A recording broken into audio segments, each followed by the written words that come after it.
Shalom, shalom, shalom, ladies and gentlemen. Welcome to a live episode of Life with Sharon, Midday Motivation. It is Wednesday, May 4th, 2022. And again, it is a good day to be alive and well. Thank you, Lord, for waking us up today and allowing us to have a fresh 24 that we may be able to be productive today because we live with intention. And that's what we do on Midday Motivation. We live with intention on purpose to get our goals accomplished. And today, the goal that we're going to accomplish is the 5 reasons we ignore red flags when dating. This is Relationship Week on Life with Sharon, Midday Motivation. All things relationships we're talking about this week. And this information is so good. So many wisdom nuggets have gone forth this week. If you have not gotten a pen and paper while you were watching, you might want to go back and watch it again so you can understand how to have healthy relationships and what to notice in relationships when dating all the way through marriage. Those things that we are doing, those behaviors that we are doing that contribute to an unhealthy relationship. But the good news is we can change it. But we can't change what we don't know. So these shows this week are bringing our attention to those things that we do that help to have a successful relationship and those challenges that we have when we're dating and when we're in a relationship and when we're married that we can change, but we first have to notice it. So today, we're talking about why we ignore the red flags when dating. Yesterday, we talked about 7 red flags. There's more than 7, but we talked about 7 red flags to notice when dating. So today is 5 red flags. There's more than 5. 5 red flags that, 5 reasons rather, that we ignore the red flags. And again, there's more than 5 reasons, but I just chose 5 of why we ignore the red flags when dating. But before I get into it, subscribe to the channel, click the notification bell so you'll know when I'm on and you won't have to think about it, and share the feed and put comments or questions in the feed so I can share your comments and answer your questions if I can. So thank you so much for doing that. And now let's get into the heart of the matter. 5 reasons we ignore red flags when we're dating. One of them is if we have a trauma history. Now, our mate, depending on how long we've been in a relationship and how much we've shared, we might not have shared with them the trauma from our past, childhood, teenage years, adult life, whenever it might be. And whenever we have trauma in our life, it affects how we relate to other people because there's a such thing called trauma bonding and there's a such thing called trauma responses. And if we're bonding with someone else's trauma and we don't even know that because familiarity attracts, trauma attracts, then I'm not even knowing why I am responding to you in the way that I'm responding to you. And the same with you. You may be triggering me and don't even know that that word that you said triggered me. And now I'm responding just how I normally respond. But that response is a trauma response. And I don't even know it. I think that that's just me. No, that's what I have become, how I have become to behave and respond based on the trauma that I've dealt with in life. So if we don't understand our history and how it affects us in the present day, we're operating off of knowledge that we don't know. And we're thinking that this is just how it is. This is just how it has to be. Well, that's not the case. That's why therapy is so important for everyone living, literally everyone living, because we have so many challenges. We go through so many things in life and some stuff not to our own doing. It just happens. Right. But we need to understand the psychology of it. We need to understand how it affects us and then how it is affecting me in my relationship. So without having this knowledge, I ignore a red flag when dating, when I say, see this person doing this, or this person is behaving in a certain way. But I don't know that that's because of a trauma history or because I'm behaving a certain way. So I don't notice it as a red flag to say, hey, maybe, you should get into some counseling, or maybe I should get into some counseling because I noticed myself doing X, Y, and Z, or I noticed this person is doing X, Y, and Z. Doesn't make them a bad person, but you know what? I noticed this. Maybe you could benefit from some counseling. But if we're not aware that's why this is happening, then we don't know the solution, so to speak. So we can't even notice the red flag because we don't know what's happening. So the trauma history that could be there, or just not even trauma, the unresolved issues of life, of which we all have. Because none of us is perfect. That's the thing. We all have issues. We're all broken, flawed human beings. We all have issues. and our issues are playing out in our relationships every single day. So my issues are clashing with my mate's issues, and it's our issues that are clashing. But if we were to work on ourselves and get some understanding about our issues, now I can have a different response and we don't clash as much. So our unresolved issues and our trauma history is one of the reasons why we ignore the red flag, because we don't even know that it's there. Number two, excuse me, emotional neediness. If we're in a relationship and we're dating and we just want to be in a relationship. So we might be in a bad relationship because of our own emotional needs. And because if I have this emotional neediness, it doesn't matter, or it may not matter whether it's healthy or unhealthy. It's just the fact that I think my needs are getting met because I'm feeling something, and I'd rather feel something than nothing. And the something feeling it does not always have to be a good feeling. You and I and some of us have been in unhealthy relationships. You wonder why do we stay? So we wonder, like, have to ask ourselves, where am I emotionally needy? Why am I staying in this relationship? Or why am I still dating this person when I know I don't feel good in this relationship or in this person's presence? What emotion is this person tapping into that I feel that I just want that comfort, so to speak? And I'm willing to get it however it comes, even though there's more negative times than positive times. But because of my own emotional neediness, I'm going to stay because at least I have something, right? So that's some inner work that we have to do. Again, going to therapy can help that out. Why is it that I keep getting in relationships that are unhealthy? What needs do I have that are unhealthy? And in this relationship, I'm trying to get them met, even though it's an unhealthy relationship. And I know it. So our own emotional neediness could be a red flag to one of the reasons, rather, why we ignore the red flags. Because I'm too emotionally needy in some way that I'm willing to accept the red flag that I see. But I need this anyway, even when it's negative. Unfortunately, in our humanity, in our broken humanity, that's how we are. I'd rather have something rather than nothing. And I'd rather have something that doesn't even feel good rather than nothing. So that speaks to what's going on in me. So that's the emotional neediness of ourselves. And we see what's going on. We see the red flag, but because of my own needs that I may not be aware of, I take it anyway. So that's why we ignore it. So that's that one. And so thinking our partner is going to change, or I'm putting all of this on the same one, number three, or thinking that we can change our partner. So thinking that our partner will change, if we see whatever these red flags are, or thinking that I can change my partner with whatever red flags I see. So as I talked about last week, we can control no thing. The only thing that we can control is our response to everything in life. So we have to stop believing that we can change someone. You can't change anyone. They have to want to do that themselves and go through their own process of changing whatever it is they need to change. But you can't do it. No matter how much you say it, no matter how much you do X, Y, and Z, if they don't want to do it, they're not going to do it. So let's stop thinking we can change others. And let's stop thinking that others are just going to change. Oh, okay, well, I see this, the particular issue that this person, let's say, is not dependable when we talked about, earlier in the week. Oh, but they'll change. They'll become dependable. And that's not how it works. That person is showing you with their behavior who they are. And so remember, the behavior is where the truth lies. It's not what the person says. It's what their actions do. That is the truth. So if their actions speak to them not being dependable, then they're not dependable.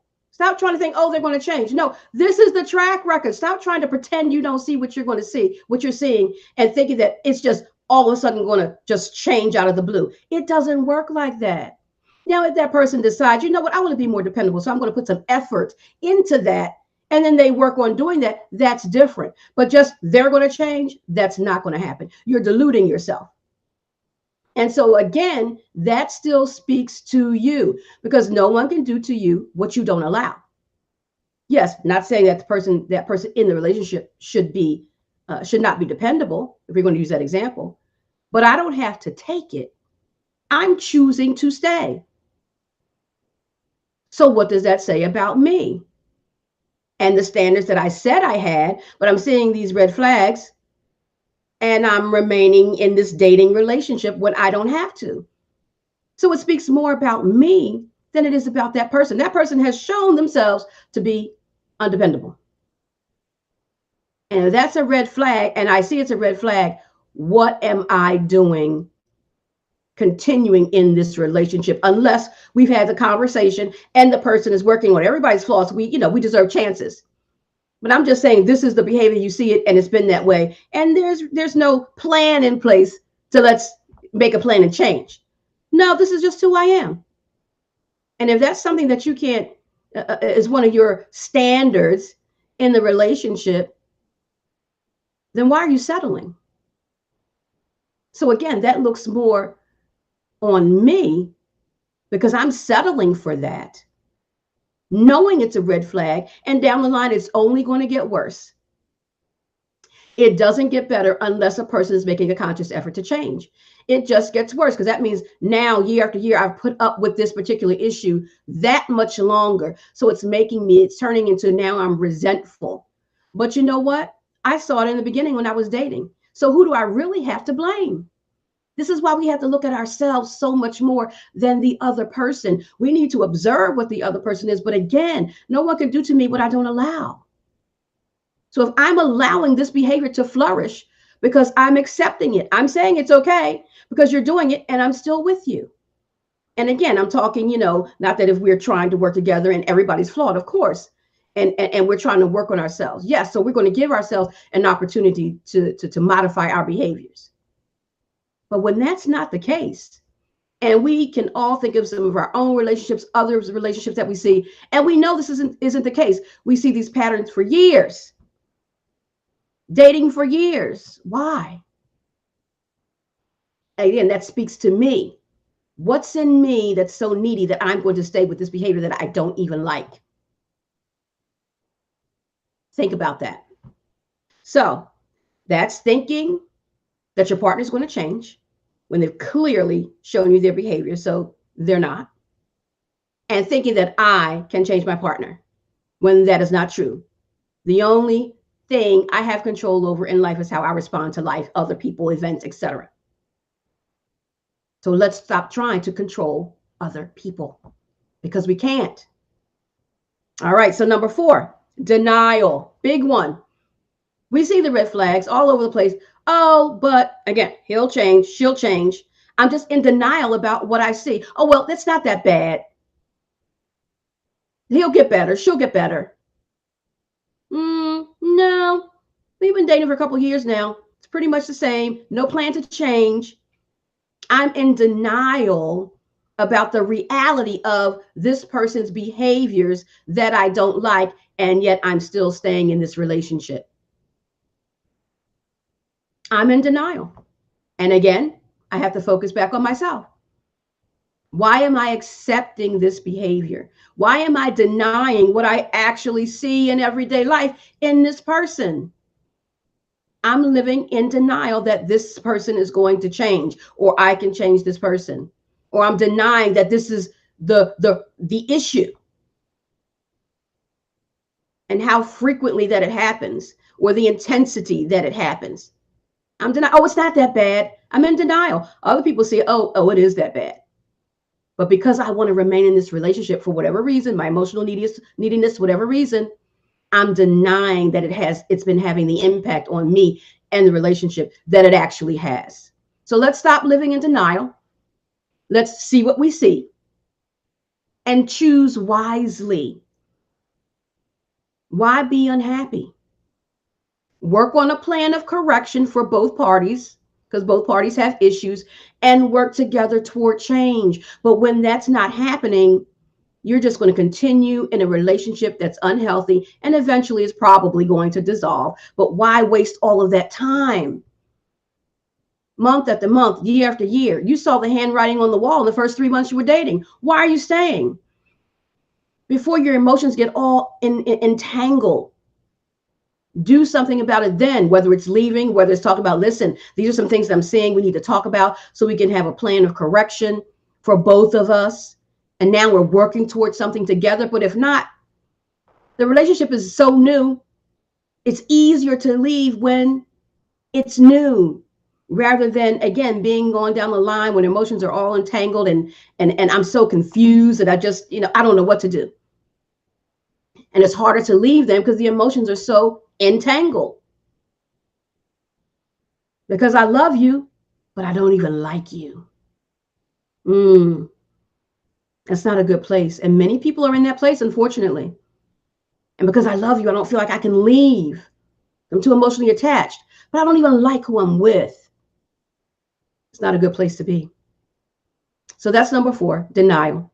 And the last one is not wanting to be alone. How many times have we heard a friend or even ourselves saying, well, I just don't want to be alone. So I'd rather settle and be in an unhealthy relationship and be miserable, be unhappy because someone's there. Do we just want a physical body there? Is that what we want? Is that really what we want? I don't think so.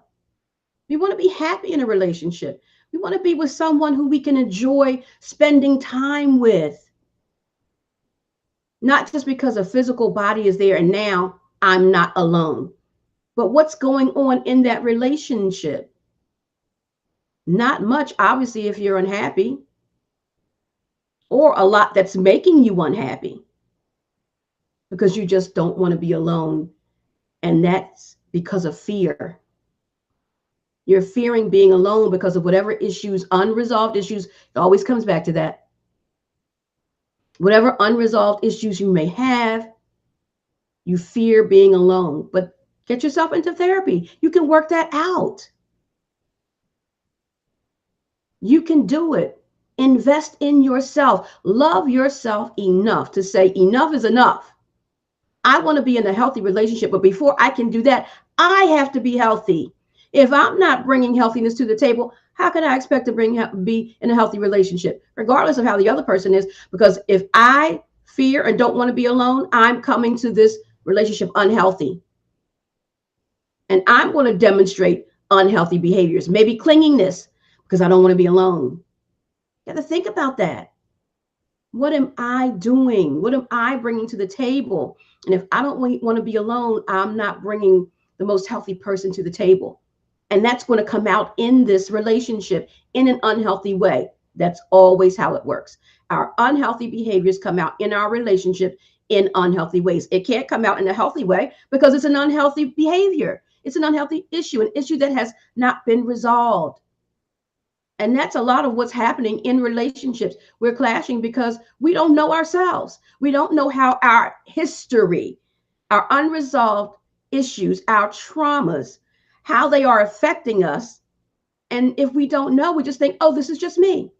So this is me behaving this way in this relationship. This is my partner behaving this way, and we're just clashing. But that's my issues, and that's his issues coming together and clashing. That's how it's always going to be when you come to the table with unresolved issues and you're not aware of what they are to do something different. Seek professional help, whether couples counseling, individual counseling, so you can be the best version of you in this relationship. And when I'm the best version of me and he's the best version of him, man, when we come together, we can do great things. We can be productive. We can love. We can like one another. And we can go the distance. We don't go the distance because we don't know one another. And we're still just trying to have it our way out of our issues. But when I learn myself, I learn you as well. And when you learn yourself, you learn me as well. We come together more whole. Never be 100%, but we should strive to be as close to that as possible. Remember, it's not like math in relationship. There's no you bring 50, I bring 50, and it equals 100. No, You bring 50, I bring 50, that equals 50, a half of a relationship. So strive to be as whole as possible. So when you get into that relationship, you're bringing as much of a whole person, the healthiest person you can be into that relationship. And hopefully the other person is doing the same. So let's not fear being alone. And if that is you, seek some professional help so you can understand yourself better. And knowing that being alone does not mean lonely. You can be productive and be alone. You can have a great life and be single. That's the best time to work on yourself and discover these things, because you don't have to worry about someone else. Because remember, in a relationship, is we, not I. It's a team effort. So when you're single, that's the best time, because you can spend as much time as you want working on yourself. That's what single people should do who want to be. And even if you don't want to be in a relationship, but we should always be working on ourselves to make ourselves the best we can be every single day that we are blessed with a fresh 24. That's what we should be doing. What do I need to work on today to make me a better me? That should be the goal every single day that you're blessed with a fresh 24, as well as other things that you need to do to be productive. So those are the 5 reasons that we ignore red flags when dating. So trauma history, unresolved issues history, emotional neediness, big one, big one. All of them are big, actually. Thinking that the person will change, or thinking that I can change the other person. It's not going to happen. Denial, number 4. And 5, not wanting to be alone. Those are the 5 reasons we ignore the red flags when dating. So join me tomorrow when I talk about another great message in this relationships week, talking about 3 things that interfere with the health of the relationship. 3 outside sources that interfere with a healthy relationship. You might be surprised at one of them. Well, you might be surprised at 2 of them, because people don't often think about it until they're in it. And I see a lot of this happening with my couples. But 3 outside sources that interfere with a healthy relationship. That's what we're talking about tomorrow. Thank you so much for joining me today. I see Fruitful You. Yes, preach, teach, and counsel, girl. Hey, Fruitful You, I miss you. Thank you so much. You know, Fruitful You, I love talking about this. This is my lane. I could do this 24/7, 365, and I do. So yes, I'm passionate about what it is that I do, but it's a message that we all need, myself included. So that's why I'm so passionate about it, because I want us to be as whole as possible so we can live each day with intention and be healthy in our relationships. We're relating to people all day, every day. Let's be the healthiest person in the room, whether it be at work, whether it be at home, whether it be at school, wherever it is. Let's be the healthiest person in the room. You can do it. But you got to take time to assess, reassess, reflect, get into therapy. You have to take time to deal with you. So that's my message for today. Thank you for watching me. Thank you for those who watch live. Thank you for those who watch on the replay. No matter when you watch, this information is relevant morning, noon, or night, and I appreciate you watching. If you are interested in relationship coaching, my email address is in the description. Please email me. I do all types of coaching, and relationship coaching is one. And that's why I decided to do this week, because this is so important. Relationships. We hear that all over social media and everywhere, because we can't live without being in relationships. And again, it's not just intimate partner relationships, relationship with your child, your parent, your coworker, your boss, your friends. Relationships are everywhere. And we need to conduct ourselves and be healthier in them. So I'm passionate about this issue. So if you're interested in relationship counseling, coaching rather, not counseling, relationship coaching, click the link for my email address in the description, and join me tomorrow for the 3 outside sources that interfere with healthy relationships.